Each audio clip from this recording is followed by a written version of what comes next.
One of the most important aspects of the architect's work is to identify who the client is.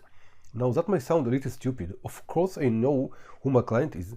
It's the one who pays me. Well, yes, but also no. Let me explain. In almost every organization, the architect is part of the IT department. It doesn't matter whether the architect is an employee of the organization or a consultant who works with the organization. He is hired by the IT people. But the IT guys have clients, and these are the end users of the application, and these are the guys you should work for. What does it mean? It means that your mindset should be geared towards your client's client. It means that with every decision you make, you must ask yourself, what will be the effect of this decision on your client's client? It means that the comfort of your client's client is prioritized over the comfort of your client. Let's see an example. One of the recent systems I worked on was a system that displayed data based on the telemetry received from remote stations. One of the dilemmas we had is what to do when the database storing the telemetry is offline. This was a scenario we had to consider since the IT department could not commit to a concrete SLA of the database. The solution we came up with was to display a clear message to the end user that there is a problem with the system and ask him to try again later. This is quite a common behavior for such a scenario.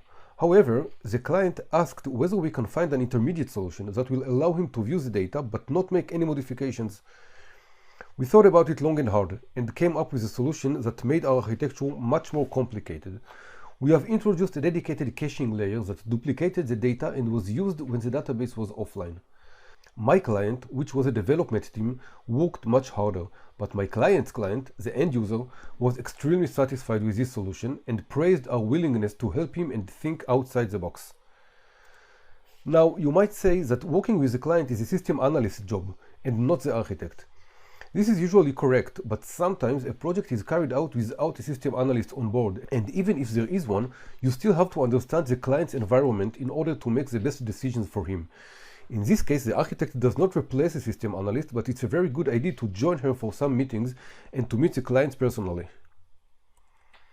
Sometimes you'll see that your client, the IT department, does not view their client as a client. They will refer to the end users as colleagues, co-workers, or even those annoying guys that always have demands.